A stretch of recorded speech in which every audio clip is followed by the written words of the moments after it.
Having me here today. We are at the Animal Humane Society in Golden Valley, of course, but we've invited our Facebook family with us today too. So we're live posting this talk today on our Facebook page. So if you guys want to go back and learn more, or if you have questions that you didn't get answered, just go right onto that post and you can ask those questions, and my Facebook helpers will answer as much as they can for you. So we're really excited to be here. And because of the live post, I'm going to take questions at the end so we don't have microphone issues and things like that. But we're really excited to be here and talk to you guys about the captive wildlife crisis. How many of you have heard of TWS before? Yes, that's awesome. That's about 3/4 of the room at least. So that's wonderful. I think Facebook has definitely helped us spread our name a little bit more. My name is Jeanna Hensler. I am the Donor Services Coordinator at the Wildcat Sanctuary, which means I'm not a caretaker. I'm not one of the cool people that gets to feed tigers and stuff, but I get the really cool job of connecting people like you, animal welfare professionals, as well as the general public, connecting you to our mission and to our cats and educating you a little bit more about what the captive wildlife crisis is. One of our really important goals in our education department is to reach industry adjacent folks, right? So animal welfare professionals are a wonderful audience to hear this message, as are our legislatures, law enforcement, veterinary professionals, right? All those people that might touch captive wild animals in some way. I want to get that message out to you guys so you know that you have a resource and a friend to help should something come up where you encounter a captive wild animal. So, the common question I get, when you go to a party or something and someone says, "So where do you work?" And I say, "The Wildcat Sanctuary." And they're like, "Wow, the Wildcat Sanctuary, what is that?" And then my snarky answer is, "It's a sanctuary for wildcats," right? And everybody laughs. But really, this is who we are. This is who the Wildcat Sanctuary is. Like all good nonprofits, we have a mission statement and a vision statement. And this is the lens through which we make all of our decisions, right? Similar to the Animal Humane Society. So our mission is twofold. We provide the natural sanctuary to wildcats in need. We do the direct service work, right? And we work to inspire change to end the captive wildlife crisis. And that's part of me being here talking to you guys.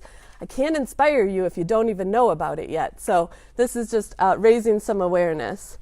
And then our vision, probably like you guys too, right? Put yourself out of business. We don't need to be rescuing all these captive tigers. We need to be preserving habitats and ecosystems so that they thrive in the wild. And we'll get into that a little bit more too. So the Wildcat Sanctuary is one of about 17 big cat accredited sanctuaries in the country. There's not very many of us. And our field is really, really young. Captive wild animal sanctuaries started like late 80s into the 90s. And how long have you guys been around? 130 years? 140? What's your age now? Right? So you got over 100 years on us. We're babies in the animal welfare field, and we're kind of babies in the nonprofit field too. But we are growing fast, and we are working collaboratively with each other and building our field stronger and stronger. So this is a brief history of TWS. We were founded in 1999, so it's our 20th anniversary this year. And we got our American Sanctuary Association accreditation the first year we were in business. We've held that uninterrupted for 20 years. But our very first rescues were down in Atlanta, Georgia, believe it or not. This is Samson and Cleo. Samson, the guy with the funny ears, Cleo, the spotted serval. Samson's passed away, but Cleo's still with us. She's been there for 20 years. Tammy, our executive director, was a marketing executive down in Atlanta, Georgia, and she would go on photo shoots, and they would do product shoots for soda or food or sneakers or something. And there was a little tiger cub there, right? And so she saw this little tiger cub, and her eyes grew really big and her heart grew really big and her brain probably shut down a little bit, and she got right up in that tiger cub and she's like, it's so cute and adorable and it's soft and I can't believe I'm this close to an exotic animal, right? Probably something all of us would do. But then she started asking questions. What happens when it gets too big? Like, where's its mom tiger and its dad tiger? There's usually more than one tiger in a litter. What happened to the other ones? And so she really just started peeling the onion of what she didn't know was the captive wildlife crisis. And being the overachiever that she is, she wanted to jump in and help, and she did. Got some advice on how to start a sanctuary from other sanctuary professionals, and she was going through her head, and she's like, if I'm going to jump ship from this big fancy marketing executive job into the nonprofit world, and a startup nonprofit on top of that, right? I better move back home where I have my family, a social network, people that can help. So that first year she moved from Atlanta, Georgia to Isanti. And we were in Isanti from 2000 to 2006. We had 10 acres of land and about 40 cats. And we got our first call about a tiger. Mimi the tiger needed to be rescued. And we said, okay, we're ready to do it. And we set it up and we got the ball rolling. And then Isanti County went, wait a minute. What kind of wildcats are you talking about? And then they zoned us out. Little more complicated and longer story than that, but we had to move. And so we did. And now we are in Sandstone, Minnesota, where we have 40 acres of cats. 40 acres of land filled with cats. And I think we're at 115 cats right now. It's either 115 cats and one dog or 114 cats and one dog. We have 11 paid staff members, and we have an internship program for about 10 people. Part of that is animal care internship, and part of that is media and communications internship, which Judson is a part of and helping today. And our annual operating budget is about $1.5 million to take care of all these animals. It's a big operation, but it has been very successful, and we're very proud of it. One of the things I wanted to point out that we'll get into a little bit more too is in 2005, Tammy Thies, our executive director, along with Nancy Minion, a lot of you might know from the companion animal world, they worked together to push the Minnesota regulated animal law through Minnesota. So we are one of the few states that does have a law on the books. And that was really instrumental. So you can imagine, in 2005, Tammy's trying to navigate her way through the legislative process while shopping for a new property and trying to move 40 cats. Like, can you believe what kind of a year that must have been for her? So this is a little video here that I'm going to play that explains who we are and what we do, and it will give you some awesome pictures of the cats here.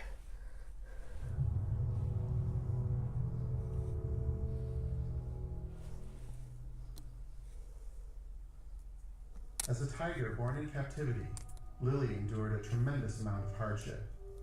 She was bought and sold, abused and neglected, and left for dead. She was shuffled from one miserable home to the next, never able to realize what being a tiger truly meant. This is the captive wildlife crisis. Millions of wild animals suffer each day as pets in people's homes, chained to the ground for photo opportunities by animal exhibitors, and bought, sold, or traded as if their lives don't matter. But here at the Wildcat Sanctuary, Lily and all of the residents truly live wild at heart. Ekaterina and Sierra, two tigers who now call the Wildcat Sanctuary home, were once victims of the captive wildlife crisis. Declawed and chained to the ground for public photos, Ekaterina and Sierra were used for profit by their owner. The Humane Society of the United States estimates there are as many as 10,000 large tigers in private ownership in the U.S. today.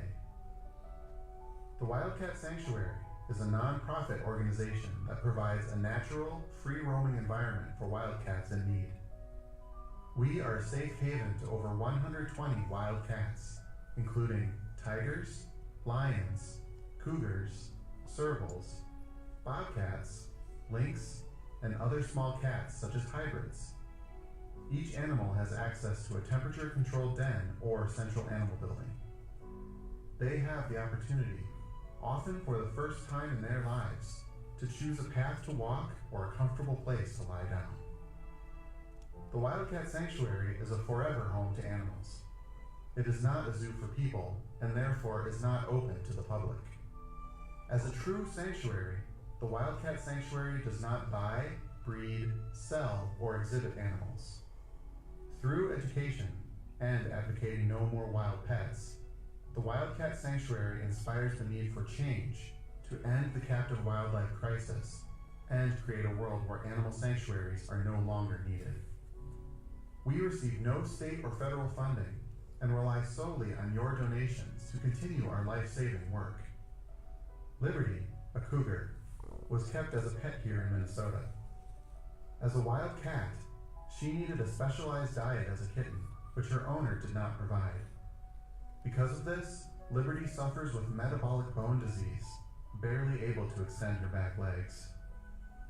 Now, at the Wildcat Sanctuary, Liberty and the other residents receive first-class veterinary care in our on-site hospital, and a proper diet given by caretakers with the proper knowledge and expertise that wildcats need. We can end the captive wildlife crisis together. You can help end the needless suffering of wildcats today. Do not attend traveling zoos or animal exhibits, especially where photos with cubs are allowed. Help us provide lifelong care by sponsoring one of our residents today, or give your time by volunteering. Most importantly, keep the wild in your heart, not your home. They will never know freedom, but with your help, they can know compassion.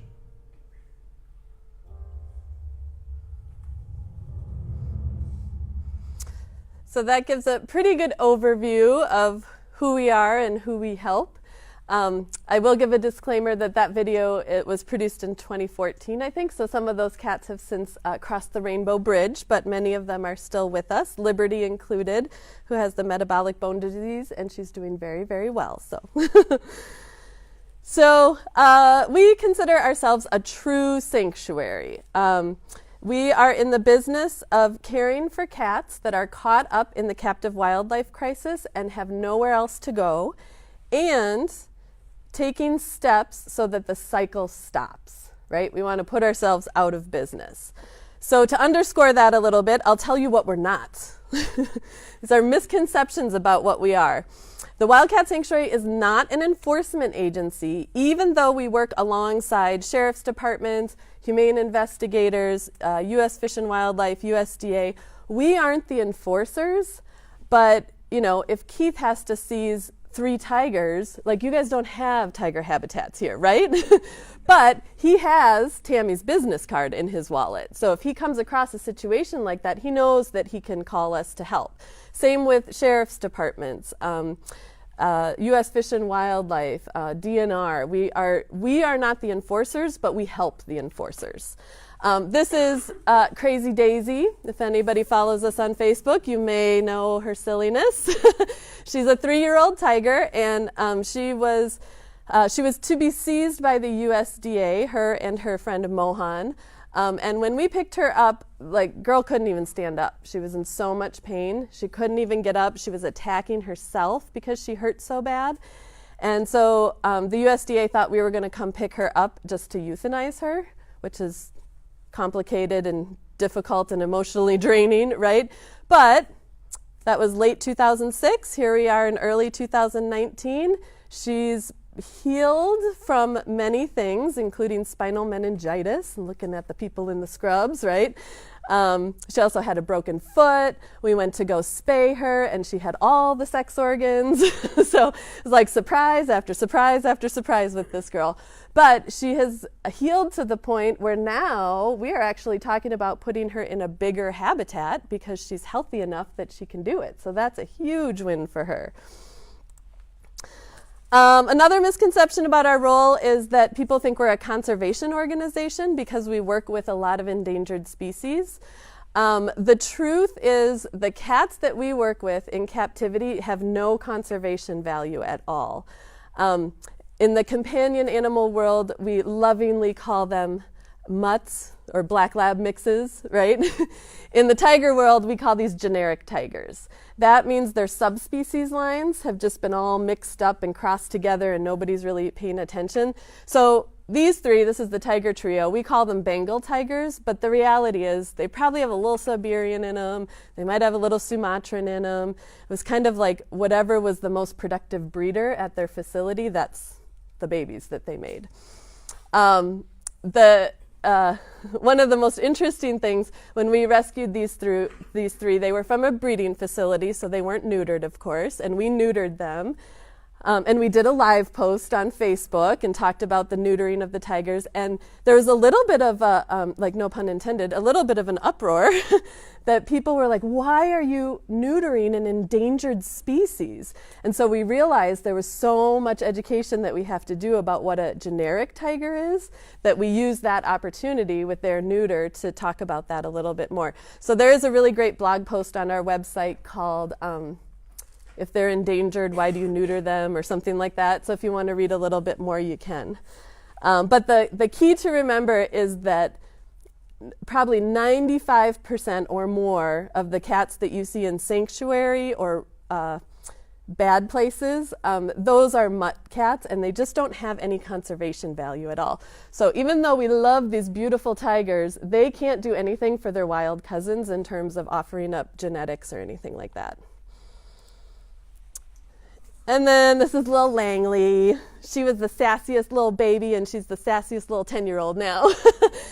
But we are not a rehab and release facility, even though we rescue wild-born orphans. So in the case of cougars, this is Langley. She was also rescued with her brothers Carlo and Noah. And they were orphaned in a state that says apex predators are not allowed to be rehabbed and released. So generally what happens in those states is the U.S. Fish and Wildlife gets involved, and they're alerted that there's an orphan kitten or an orphan litter, and they go in and euthanize them. And we've worked really, really hard over the last 20 years to build relationships with U.S. Fish and Wildlife agents, with DNR agents, in various states, so that when they find little sassy Langley, these cats have a second option. So now those authorities know to call us and say, hey, we have a litter of 3 kittens that needs to be placed. Can you do it? The catch is we got to do it within 24 hours, right? So we're in northern Minnesota. These guys are coming from Washington or Montana or something like that. We got to make it happen in 24 hours if we're going to be good on our promise, which we do. I don't think we've ever said no. Not a story that I can remember. So, we are a true sanctuary. We are a place of refuge where abused, neglected, unwanted, or displaced wildlife can be provided for their entire life. Once a cat comes to TWS, that's their home for life. Exceptions to that would be like the number of stray cats that wander into our property. We've got little Remy, if you've seen him on Facebook yet, but he's a stray cat that just showed up. Domestic, little gray and white things. Sometimes we adopt those out to our volunteers or staff members or something like that. But when it comes to the wildcats, they arrive at TWS and they live at TWS for their entire life.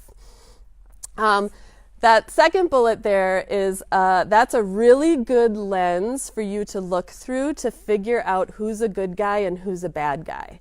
Because it's tricky, especially online. It gets even trickier to figure out who's a good guy and who's a bad guy. But TWS, like our sister sanctuaries who are also accredited, we do not buy, sell, exhibit, trade, auction, lease, loan, or breed any residents. And I have to read that list every single time because I can't memorize it.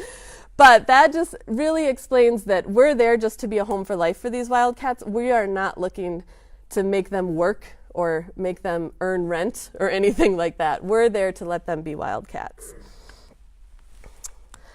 All right. So if you want to get into the nitty-gritty and you want to see all the accolades and partnerships that we have, I mentioned that we got our American Sanctuary Association our first year in business, 1999. And then we got our GFAS, Global Federation of Animal Sanctuaries accreditation, their first year in business, 2012. Both of those accreditations have been uninterrupted ever since they were initially awarded. BCSA is the Big Cat Sanctuary Alliance. So now these 17 or so sanctuaries that work with big cats, we conference every year and we network and we work on larger problems together. So I'm on a behavior change committee where we're trying to teach people not to go to cub petting places, right? So there's bigger things that we're doing collaboratively. We are endorsed by groups like Tigers in America. They are one of the funders on the captive wildlife scene. The University of Minnesota Veterinary School, we work with them a lot. The Minnesota Zoo, we work with them a lot as well. And then I've mentioned USDA, DNR, Fish and Wildlife, sheriff's departments, humane investigators. We're connected as much as we can with those industry adjacent groups who might touch captive wild animals. And then we're also a MINPAW partner, so we're part of our state coalition of animal welfare professionals as well. I was at the Captive Wildlife Conference in LA last October, and one of the presenters said a quote that I've kind of grabbed onto that explains this a little more elegantly. He said, "The good guys never stop working to improve the conditions for their animals. Make their habitats bigger, make them more natural, give them enrichment, right? But the bad guys can constantly defend their small exhibits and cages and insist that their animals are happy living like that." Another good lens to look through to figure out who's the good guy and who's the bad guy. So again, we are a home for life for rescued wild animals. We don't do conservation work. We don't do rehab and release. We're not a law enforcement agency, but we're the safety net that catches these cats and gives them a place to live. But we're also working to stop this from happening as well. So, captive wildlife crisis. Does this feel like a buzzword to you now, right? You've heard me say it a million times. This is my little definition of the captive wildlife crisis. This is Valentino, a lion that lived in Minnesota as a pet. We were involved in the rescue and placed him at another sanctuary. We didn't have space at that time, and that's one of the commitments that we make. If we get the call and we can't take the cat in, we will work our network and make sure this cat gets a placement. So even though Valentino was from Minnesota, we placed him at another sanctuary outside of the state. And he did, this was his world. That's it. This is in a garage. It's probably about 10 feet by 10 feet, which is allowable under the Animal Welfare Act, and I'll explain that a little bit too. But this is where I go, okay, this is the king of the jungle, right? The most majestic cat out there, and that's all we can do. We can do so much better. We can do so much better, and that's what our mission's all about. So the captive wildlife crisis is a profit-driven enterprise. Make no mistake about it. Money is the underlying motivator, and really it's to supply people with wild animals to either make money off of them or just to keep them as cool pets. You just can't underestimate the cool factor with these with these animals and how that is such a draw for people. And I should mention, I happen to be a cat person coming here talking to you guys about cats, but this is not exclusive to cats. This is bears, primates, reptiles. We were talking about caimans and alligators, wolves, tropical birds, right? It goes on and on and on. So the result of the captive wildlife crisis is a surplus of animals that just have nowhere to go and have no conservation value. So one of the things that I say a lot in my presentations is they're endangered in the wild, but they're overpopulated in captivity, which is kind of a twist to get your brain around, right? So yes, Bengal tigers are endangered in the wild, snow leopards are endangered in the wild, but they're overpopulated in captivity. We have too many. You guys know about too many, right? And they don't have any conservation value. So when the bad guys try to sell you a conservation line and tell you that the $20 that you're going to pay to have your picture taken with this tiger cub is going to go towards conservation efforts, I mean, I say follow the money. Like, show me your donation receipt to the Nature Conservancy or something like that, and you're just not going to find it. And then, right, so we have this overpopulation problem in the captive wild world. You guys are working on the overpopulation problem in companion animal world. Guess what's happening? They're taking a little bit of this and a little bit of that, and now they're making hybrids. Whee. So now we're compounding this problem with wild animal and domestic animal hybrids. And usually, probably in your guys' mind, especially like Bengals come to mind, Savannahs come to mind, that kind of stuff. But this is also happening with like ligers and tigons. Like, we thought that was just Napoleon Dynamite. It's not. It's really, really happening now. And so now we have an overpopulation of ligers in captivity that have no habitat in the world at all, because that's not how Mother Nature works, right? So the scale, like, how big is this? What are we talking?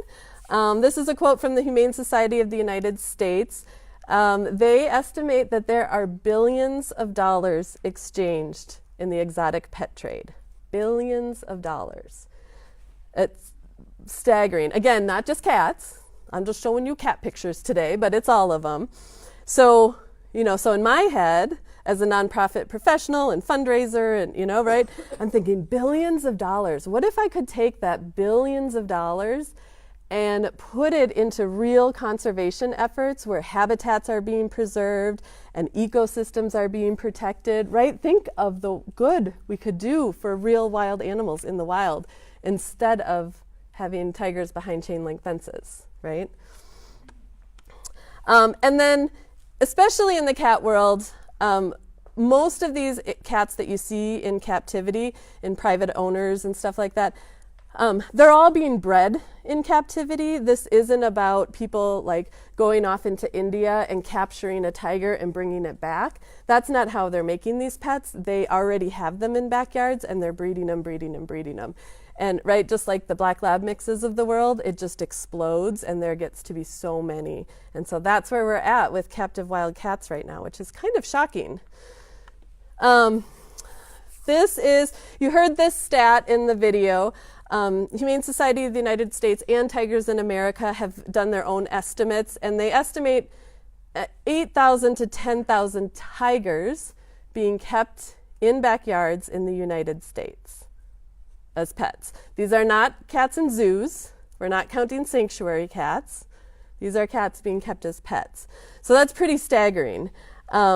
And then overall, IFAW, International Fund for Animal Welfare, they estimate about 20,000 wild cats in total being kept in backyards. So clearly, tigers are our biggest species that we need to tackle. This is an overhead picture of a facility in Colorado that closed down in late 2016. I looked it up on the Google. In the wild, a male tiger requires 23 to 39 square miles of habitat space. One male tiger. 23 to 39 square miles. It's weird numbers, but that's what it is. This is 10 acres of land. Anyone want to guess how many tigers live there? 100. It was 100 tigers on 10 acres of land. When in the wild, one needs at least 25 square miles. Right? So this is like we're cramming them in. And like in the puppy mill world, right, on purpose, because they breed more when they're closer together. So this is about breeding. So you guys are familiar with puppy mills and kitten mills kind of thing. We call them tiger speed breeding facilities in the captive wild animal world. Thankfully, this guy went out of business.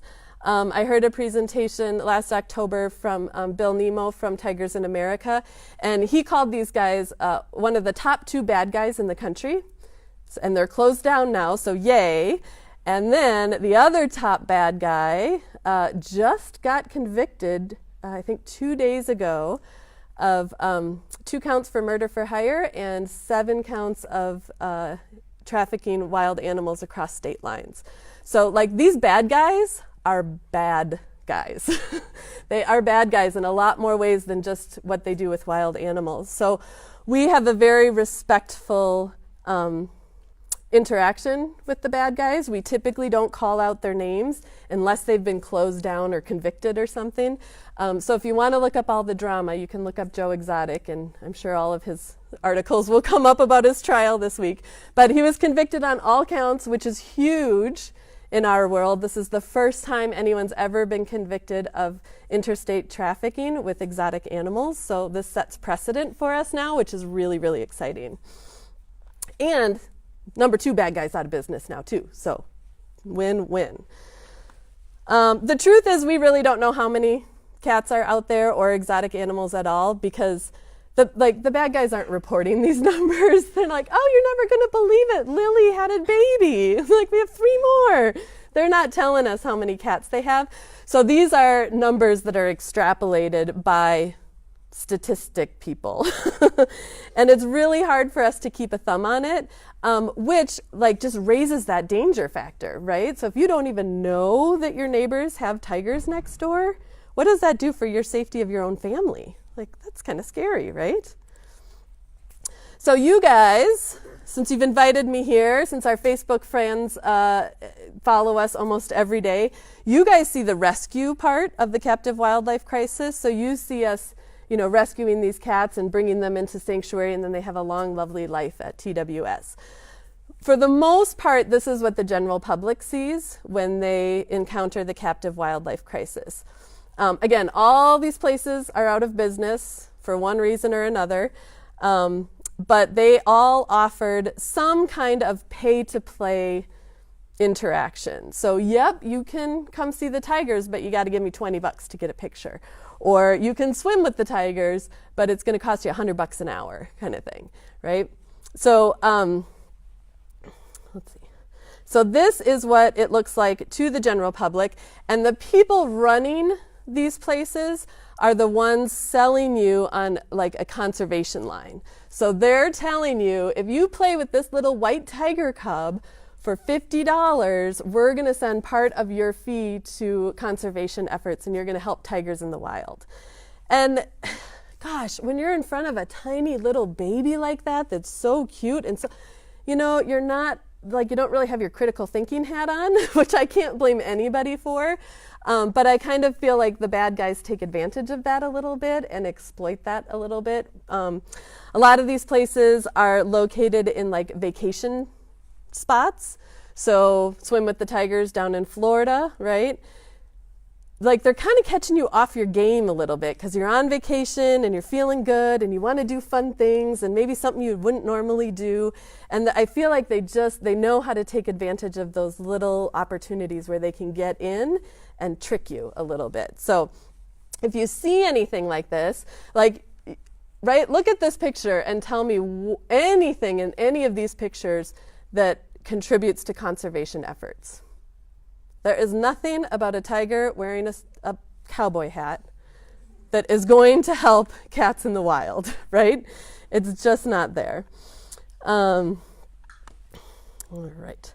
So these big breeders and these big operations, they trickle down to private owners, sometimes directly, sometimes indirectly, and we get our cats, our residents, from the big guys as well as the little guys. They kind of come from everywhere. Almost all of the cats that we get, I would say with the exception of the wild-born orphans like cougars and bobcats, they almost all come from captive breeding places that have questionable breeding practices, and they're not necessarily going for sound genetics at all.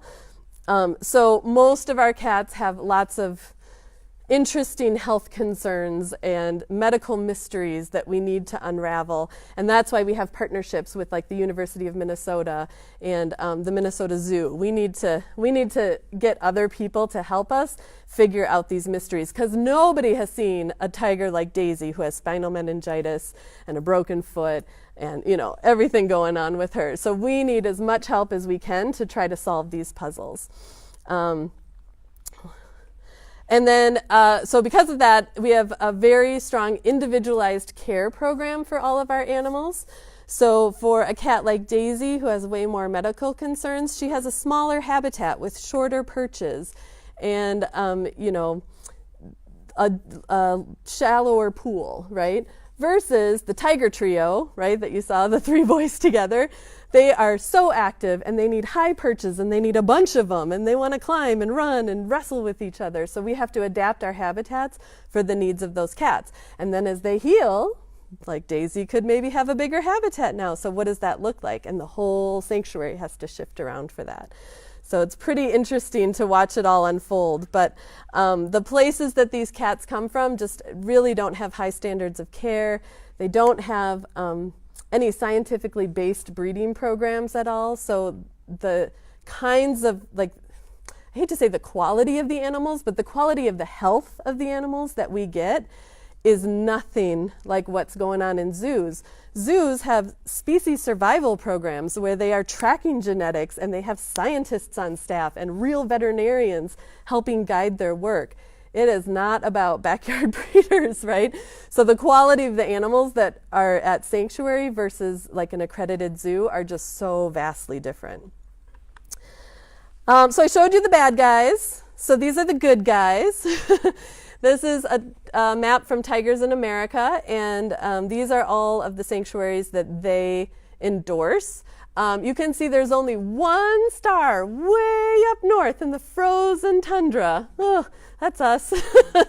Everybody else is in warmer climates. They're smarter.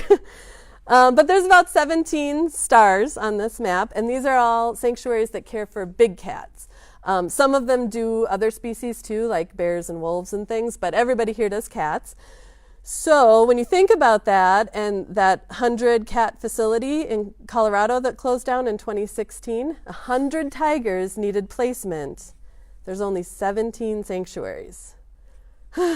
We made it happen. We got it done, but that's a huge ask for a tiny little field like who we are.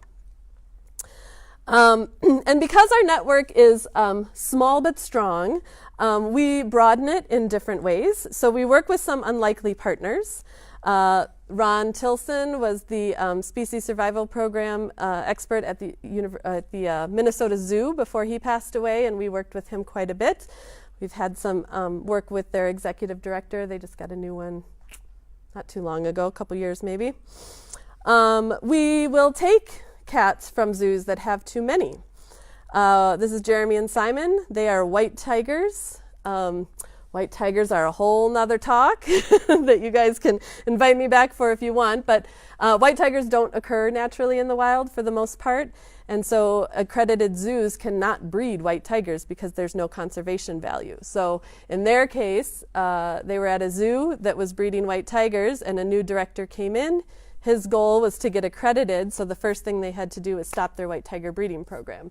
So in this case, we rescued 2 tigers, which, yay, that's great, but we also stopped the cycle. Like, there's no more breeding happening at that zoo. So that's a huge win for us. Bengals, hybrids, Savannahs. We've worked with you guys on a bunch of those rescues too. That is just exacerbating our problem, but one of the things I think that is very unique and cool about the Wildcat Sanctuary is that we do make space for Bengals and hybrids. You know, if you guys tried to adopt out an F1 Bengal, you would probably have a lawsuit on your hand because somebody's going to get hurt, right? So, but like wild animal sanctuaries, they are so focused on the tigers and the cougars and the lions that a lot of them don't have space for this, but we've made space for them at our facility. So we have about 30 or 35 hybrids of all kinds on our property right now. A lot of them live outside because they don't use litter boxes. Sometimes we place animals at zoos. So this was Max the cougar. He was a pet down in Iowa and needed placement. We didn't have room, but the Lake Superior Zoo in Duluth was open to taking rescues, and so they took Max in for many years. And then if you guys remember, they had that big horrible flood and it kind of washed out Max's habitat, so we ended up taking him back. So we had room at that time and we could take him back. And he lived a very happy life with us, and his friends from the zoo would come down and volunteer so that they could visit him. It was adorable. We work with rehab and release facilities, so when little Autumn, the bobcat, shows up at a rehab place and the rehabbers go, nope, sorry, not qualified for rehab and release, we can be there as a second chance for those animals. And then, of course, we work with law enforcement, DNR, Fish and Wildlife, humane investigators, sheriff's departments, anybody that might be like the first responder if there's an emergency with a wild animal. Oops. Oh, too fast. Okay. So, laws. So there are some laws about this. Not many, but there are some.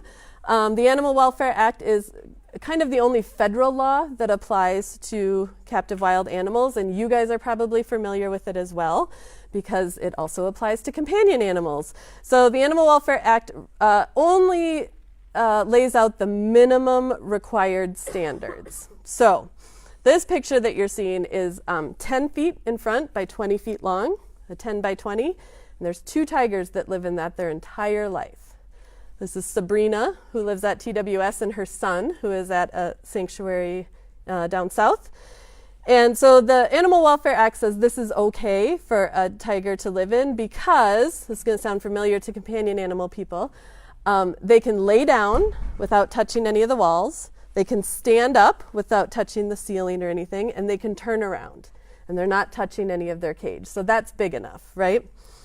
That is what they say for dogs, too. Right? So if you're a beagle and you're at a puppy mill, like your habitat's even smaller because they don't count the tail of a dog. They count the tail of the tiger, but not the tail of the dog. So it's similar to kind of what you guys are familiar with.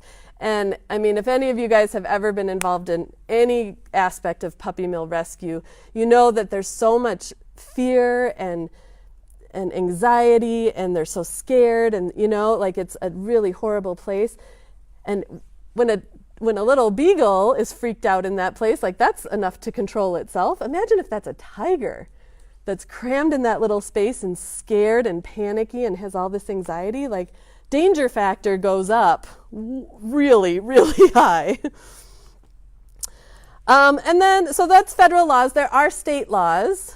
But as you can see, it's a little bit of a patchwork quilt. This map is current as of June 2018, so last summer. Our sister sanctuary, Turpentine Creek, made this map, and I stole it right off their website.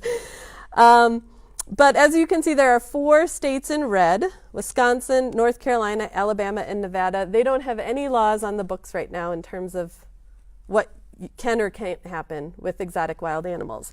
And it's not that the lawmakers or legislatures are pro-private ownership. It's just that they've never, it wasn't on their radar to make a rule about this. Like, who would think you need to make a rule about it's not a good idea to own a tiger in your house, right? So I think this just demonstrates, that the captive wildlife crisis kind of exploded faster than legislation could keep up, and so we're still working on keeping legislation up. Ohio and Iowa are fairly new on the green map with laws, and Tammy, our executive director, was called in to help draft that language because she helped draft the language here in Minnesota as well. So it's valuable to have her business card in everybody's wallet. When the big decisions are made, she can be consulted, which is really, really helpful. So Minnesota does have a law. It was passed in 2005. It's the Minnesota Regulated Animal Law. If you want to get all geeky and look it up, there's your numbers for you. But this law was made it illegal to possess, buy, breed, or sell wildcats, bears, and or non-human primates, or hybrids of those cats. And what we found when the law passed, 33 lions and tigers needed to be rescued.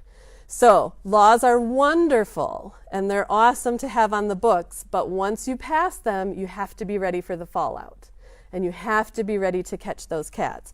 So we couldn't take 33 lions and tigers at that time, but again, we're networked with our national community, and we were able to get all of those cats placed. I was at kind of regarding this industry adjacent outreach that we're doing. I was at the Minnesota Sheriff's Conference, I think it was 2 years ago, about a year and a half ago, and I was standing at my little booth, and all the sheriffs would walk by, and they kind of look at me like, what is she doing here? And I would tell them, we're here to offer services. If you ever run into a cat in a backyard, you can call us. Here's our number. And about half of the sheriffs that came by my booth had all encountered wild animals in backyards, and about probably 75% of those sheriffs had said, it's I remember pulling cats out of backyards all the time, but it's probably been like 10 years since that happened. And I was like, oh, funny, passed that law a little over 10 years ago. And they're like the light bulb goes off, and they're like, oh, so it works, right? It's effective. It's important to have around. In Minnesota, there's a loophole. There's always a loophole. There's a loophole with the DNR. And you can get a DNR permit if you are interested in commercially benefiting from native species. So again, I'm a cat person, so I'm talking about bobcats, lynx, and cougars. If you are going to commercially benefit from those animals in whatever way, you can get this permit, and then that exempts you from the Minnesota state law, which is kind of frustrating. I think the original intent was that it would prevent private ownership because they would have to get involved in a commercial endeavor. But what's happened is the people that really, really want a wild animal as a pet just invent a commercial endeavor so they can get through the loophole. And so it's really ended up exacerbating the problem rather than helping the problem. These are pictures from a DNR permit holder. So this is totally legal. I know they're really kind of hard pictures to see. I tried to lighten them up a little bit too. But this is 2 cougars with collars chained down in a chain link habitat. Probably 10 by 10. That's pretty standard in captive wild animals. So this is where we just don't think this is okay, and we think we can do better, and we know how to do better, and we are more than willing to share our knowledge with other people if they need to do it, or take their animals and give them a life at TWS if that's better. So, imagine you're a sheriff's department in a rural county, and you have to know everything about law enforcement, but then just that little tiny slice of law enforcement that's animal welfare, and you have to know the Federal Animal Welfare Act, you have to know your state law, you have to know about this DNR loophole, your county might have different ordinances, so it gets really, really confusing for law enforcement. And so again, that's why we build relationships with them so that they can call us and they can say, okay, I got a lady with a bobcat and a horse trailer. I know that's a native species. I don't know how to tell if she's commercially benefiting. Can you help us unravel this? And Tammy will take those calls, and she'll help law enforcement try to figure that out so that they can make the best decision possible. If that decision happens to be seizing that animal for the good of the animal, then we can be there to also help that animal in the end too and give them a home. And then you'll also notice it costs $16.50 to get your permit, and no inspection required. USDA requires an inspection. GFAS and American Sanctuary Association require an inspection. AZA requires inspection, but no, not the DNR. So it's an easy loophole for people to get through, and something we'd love to close. We just haven't figured out how we're going to do that yet. So overall, is the Minnesota law working? Yes, it is definitely working. We are seeing a decrease in Minnesota of big cat breeders, which is making our state just safer and safer, and a safer place for the animals as well as the humans. We still need to work on a lot of things.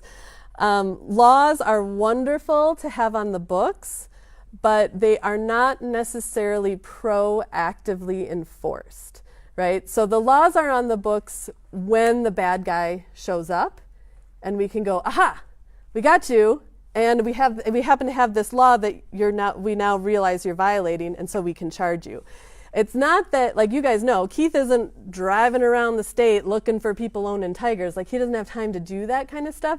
So they're used more reactively than proactively, but they are on the books, and they are things that we can use to help us set precedent. Game farms are still a little bit of a problem. Canned hunting facilities, have you guys heard of these before? They are illegal in Minnesota, but they're in other parts of the country and other parts of the world. And then hybrids are on the rise. So that's our biggest challenge right now, is to try to get a grip on these hybrids before they get way too out of control.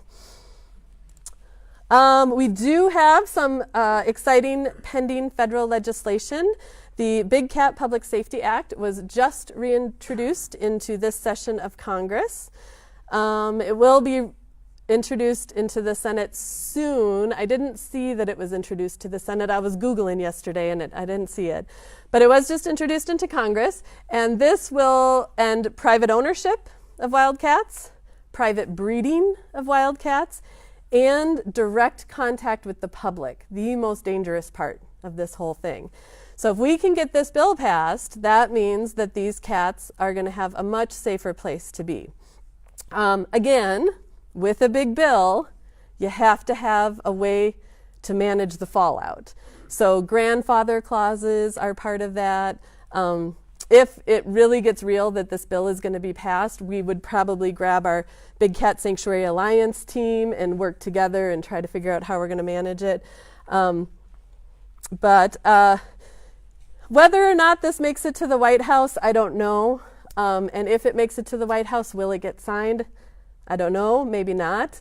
But what I think is important is that this bill is on the table. We're talking about it. It's a platform for education so that we can tell other people about it. And then you can talk to your legislatures about it too. So if you want to call up your congressperson and say, I'm one of your constituents and I think this bill is really important, I'd love to see you support it. You know, that conversation happening to me is just as important as having the law on the books. And so even if it may not get there this year or next year, we're still having the conversation, and I think that's really important. I looked it up this week. There are currently 84 co-sponsors. It just got reintroduced like a week or two ago. Last year, I think we had 130 co-sponsors, and it's almost evenly-ish balanced. It's about 2/3 Democrat and about 1/3 Republican, which in the political scene, that's pretty balanced. So that's a really good thing for us. Betty McCollum is probably a representative of a lot of people in this room if you live in the Twin Cities. She is a co-signer and she is a supporter of this bill. So if you feel so called and you just want to send her a thank you note for that, I think that would be lovely. And then if you don't know who your congressperson is, you can go to the League of Women Voters website and type in your address, and it'll tell you exactly who your representatives are and how to contact them. So in addition to talking to your legislatures, there are lots of other things that you guys can do. Just being here today and humoring me and listening to me talk about cats for an hour is huge, and I really appreciate that. You know, going home and telling your family a little bit about what you learned, or posting something on Facebook about what you learned. That's a great way to kind of ripple this information out. But in your day-to-day lives, it's really just about making good decisions that benefit these cats in the biggest way. For me, the easiest way to accomplish these goals is just to stop spending money at the bad guys, right? If we stop going to pay-to-play exhibits, we stop going to circuses with wild animals, we stop going to cub petting and photo op places, stop spending money at those bad guys, they're eventually going to go out of business because it's no longer profitable. And for me, that's just the easiest way, just hit them in the pocketbook, right? Leave the wild in your heart, not in your home. So there's a little baby cougar out there. Don't go get it and bring it into your house and think you can raise it. Adopt appropriate pets from the Animal Humane Society, right? There are so many cats and dogs that need homes. And I mean, you guys know better than anyone. There's some just amazing gems in this building that are really waiting for good, solid, dedicated homes. Those are the ones you should be bringing into your house, not tigers or leopards or anything like that. Sign petitions, contact your lawmakers, and then if you really are interested in conservation and like that's your thing, find true conservation organizations that are actually preserving habitats and protecting ecosystems. That's what we want to happen. Not just breeding tigers in backyards just so we have tigers. That's not conservation. And then if you'd like to learn more, these are some documentaries that I can't recommend enough. My personal favorite that I think does the best job explaining the captive wildlife crisis is Elephant in the Living Room. And I'm sure you can buy it on DVD if people still have DVD players, but it's usually on Amazon and Hulu and all the streaming things. That is a documentary that was produced, I think, in 2011. And it just so happened to come out when there was a guy in Zanesville, Ohio, who let 50 or 60 wild animals go. He had a menagerie in his backyard, and he cut all the fences, and he let them go. And they, like, you guys should look up the 911 calls. It's crazy. They're like, pretty sure there's an African lion in my backyard. What? But Tim, the guy with the baseball hat, he was involved in that, and he was one of the first responders in Ohio when this happened. And he just so happened to be producing this documentary at the same time. So it kind of sort of all happened at the same time. But that is a great documentary. He will take you undercover into exotic animal auctions. He will show you what it's like to work with the lion owner and how he tries to work with them to get the lion owner to make the decision rather than taking his animals away from him. More effective strategy, right? The Lion Arc is about when the zoos closed down in the circuses closed down in South America, and some sanctuaries from up here went down and did the rescue. It's pretty crazy. You see like these old time circus trailers like in the middle of the jungle, and they're trying to push them around. It's crazy. And then the Tiger Next Door will really just show you what this is about, like what it's like for a guy to live with tigers next door to your house that you have no say about. It's pretty intense. But these are wonderful places. Blackfish, I think everybody's kind of heard of Blackfish. The Cove is more about the dolphin side rather than the killer whales. But there's lots and lots of opportunities to learn more. Certainly, you can come ask me questions. You can email me. You can go to this live post and ask questions there, and we'll try to answer them as well. But there's really great opportunities to learn. And typically what you'll find is that people that are in these kinds of documentaries these are our colleagues. And so here's one example of that I wanted to show you. Again, the guy in the baseball hat, that's Tim from Elephant in the Living Room. He's a huge supporter of TWS, and we are a huge supporter of him. This is him helping us rescue a cat named Nikita. She's a white tiger, and she was in Ohio, and Tim rescued her from one of the baddest of the bad guys, who has since passed away. That's okay. And he brought her to this intermediary facility before she came to us. So this is going to show you Nikita when she's just been rescued from the really, really bad guy, and then it's going to cut to her at TWS. And you're going to see the difference in what life is like at a bad guy's place and what it does to a cat, and what life is like at TWS and what that does to a cat. I do know she was also used as a picture baby. See if she's calmed down a little bit here. Hi, baby. Hey. Okay.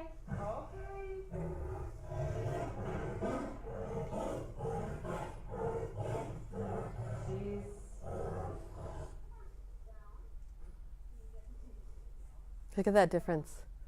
Is that amazing? Get it. This is the same tiger that was then losing its mind in Ashland, Ohio.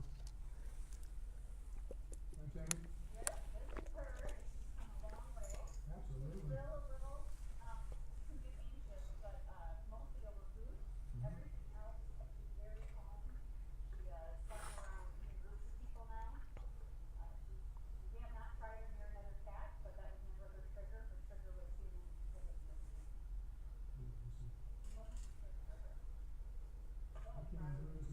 bet. And she's not the best ever to do that.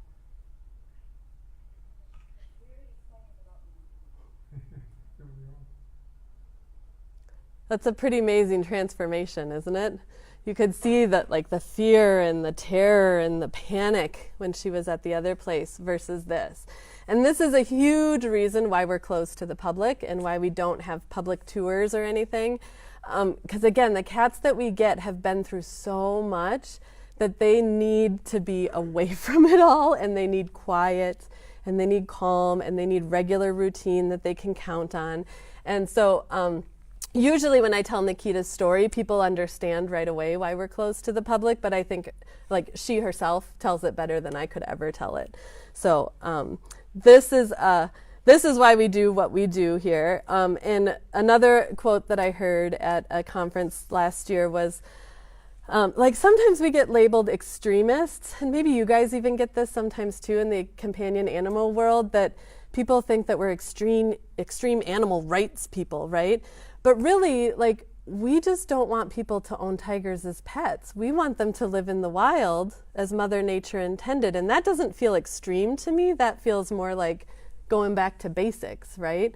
And so this is what that looks like in the captive animal world, that this is the kind of work we do. Because when she was panicked like that in the beginning, we can't do vet care, we can't sedate her, we probably couldn't even feed her, we can't get in there to clean. Think of the complications that come when you have a cat that's that panicked and that dangerous, right? I don't need to watch that again. And there you go. So that is the information that I have to share with you today about the captive wildlife crisis. And I just want to thank the Animal Humane Society for inviting me to come in. I'm going to visit your friends in Woodbury next week, so they'll get a chance to hear this as well. So if you know anybody that might be interested in this, send them my way. And again, if you have questions, we'll do a little Q&A session after this. But if I can't get to your question today and you want to go to the Facebook post and ask more, please feel free. I got a team of people helping me answer questions on this post today. So we'll do our best to get you the information that you need.